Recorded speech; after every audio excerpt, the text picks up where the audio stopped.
guys, today we're going to be glazing our bowls.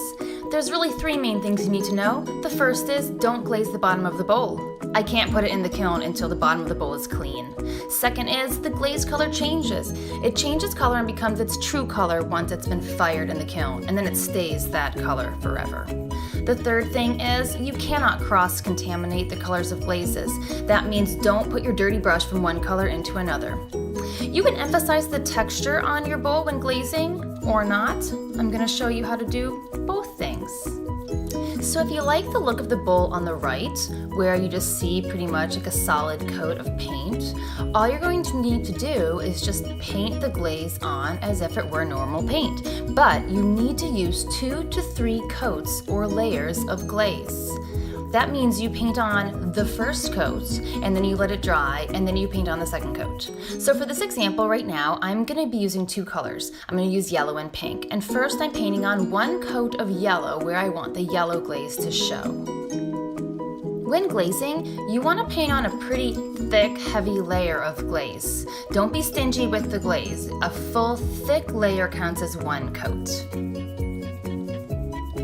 After painting one side of my bowl, if I'm using the same color, I can just flip it over and then continue painting with that color of glaze on the next side of the bowl.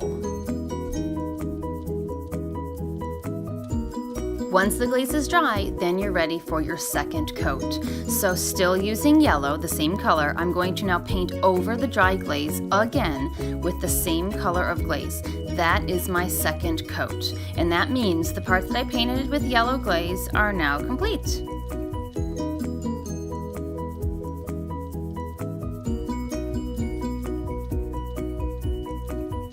On to my next color, pink. Now with a clean brush, I'm going to paint on pink. I'm still leaving the bottom of my bowl clean, so I'm not placing any glaze on the bottom area. I'm starting with just 1 coat of pink on all the places on my bowl that I wish to be pink.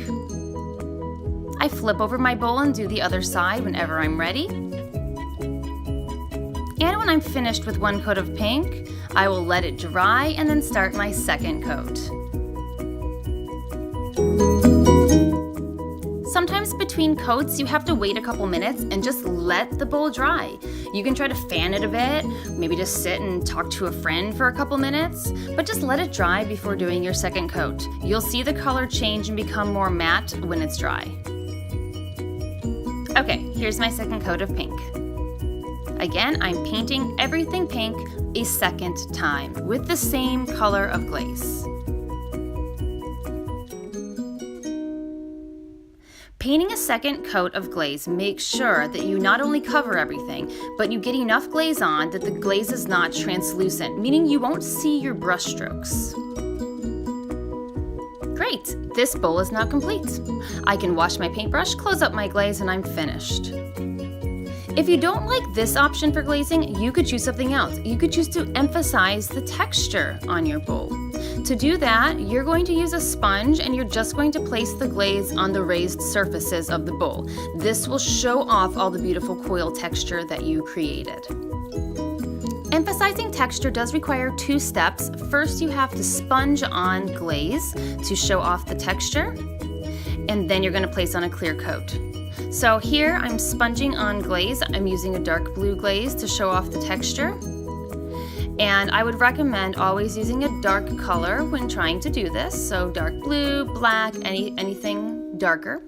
And then once that glaze is dried, you're going to paint on 1 to 2 coats of clear glaze on top. This will add shine and make it food safe. You can put the clear glaze on top of any colored glazes that you use. As long as they are dry, you can put clear glaze on top of anything. Keep in mind, all the glazes we are using are shiny, so you do not have to worry about needing clear glaze to add shine.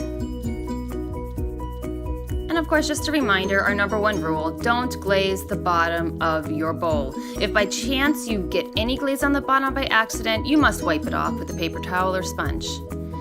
All right, next, you can also add on patterns of color using a sponge. So here you can see I'm doing a pattern of blue, every other design I have on my rim, and then I'll come in with an additional color.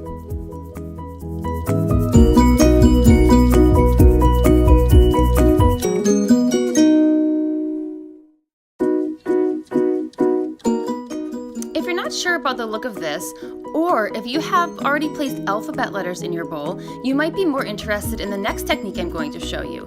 For this technique, you're going to paint over your texture all with one solid color of glaze. And then, once it's all coated with one layer of glaze, you're going to take a clean sponge and you're going to sponge it off the raised layer.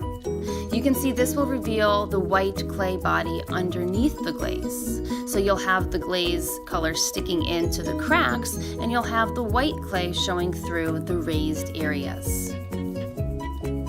Again, this is a great way to bring out those alphabet letters if you place those into your clay, because you can paint over them, letting the glaze stick into the letters, and then you're going to wipe off the surface on top and just let that glaze stick in the letters underneath. Just remember what I said when I started to talk about emphasizing texture. You need to add a layer or two of clear glaze after sponging on glaze to show off your texture. So no matter which of the last two techniques I showed you, if you're using a sponge to just show off and emphasize the texture, you're going to have to add a layer or two of clear glaze to make sure that every part of that white clay body is covered except for the bottom of your bowl. You are now ready to glaze, but remember, number 1, do not glaze the bottom of your bowl. Number 2, remember the color of the glaze changes once it is fired. Yes, the clear glaze does look like Pepto-Bismol, but I promise you it is clear. And number 3, don't cross-contaminate the colors. Have fun, feel free to experiment, and I can't wait to see what your bowls look like when they have been fired in the kiln.